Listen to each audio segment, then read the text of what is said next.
All right, in this video, I want to talk a little bit about linking courses. So when you are linking courses, what that does is if I'm a teacher and I teach one course of multiple sections, so let's say I'm a science teacher and I teach as a middle school teacher maybe 4 or 5 sections of the same course, you may link them together. If you're a high school teacher, let's say you are a math teacher, but you teach geometry and algebra. Those are different courses, so you cannot link them. You can only link the same course that has multiple sections. So what I mean by that, and the way you would do this is you would go to your courses, then you would go to My Courses, and you would see your course list. So for example, you can see right here, it says Chem 1 CP. I have 2 sections of that course. The second one says Chemistry 1 Honors. So you can see it's pretty much the same thing, but because this one's Honors and this one's CP, it is listed and pulled from PowerSchool as a separate course with a separate section. So that cannot be linked. However, this one could be, so we could link section 1 and section 3 together. So the first thing you want to do is establish a master section that you're going to post things to that would go then to both. So I would say, okay, well, I want one to be my master just because it's before the other one. So what you do is you can see these little gear boxes. I would click that and I'd hit link existing section. So I would be able to select the other section. What it would do is it would combine them. So I have an example of a teacher who already utilizes that.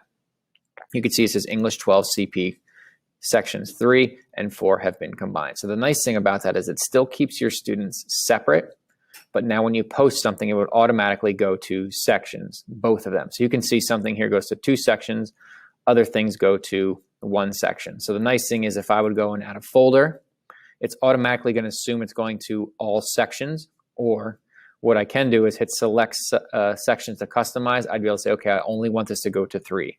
Or I only wanted to go to 4. So that's kind of how you designate where it is going, and then you can see, obviously, by hovering over it, which one it is going to.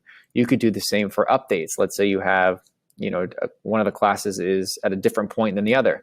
When I make an update, it is automatically going to section 3 and 4, but I can say, all right, I only want it to go to section 3, or I only want it to go to section 4. So it's still keeping your sections separate. It just doesn't make you post it in multiple places or do the same task multiple times, so it kind of streamlines your workflow a little bit. The other thing also inside Gradebook, even though those courses are now linked, you can see I have a section 3A Gradebook and a section 4A Gradebook.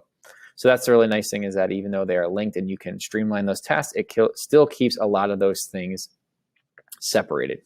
So one of the things that Schoology recommends, and I recommend as well, is to not link your courses unless you are starting a new grading period, whether it would be a new marking period, a new semester, or the beginning of the school year. So that's the best time to do it because your grades are kind of wiped clean, and that's the best time to do it. So that is a really useful tool to kind of work on your workflow and make it a little bit more efficient, and individually assigning things to specific sections as well as students.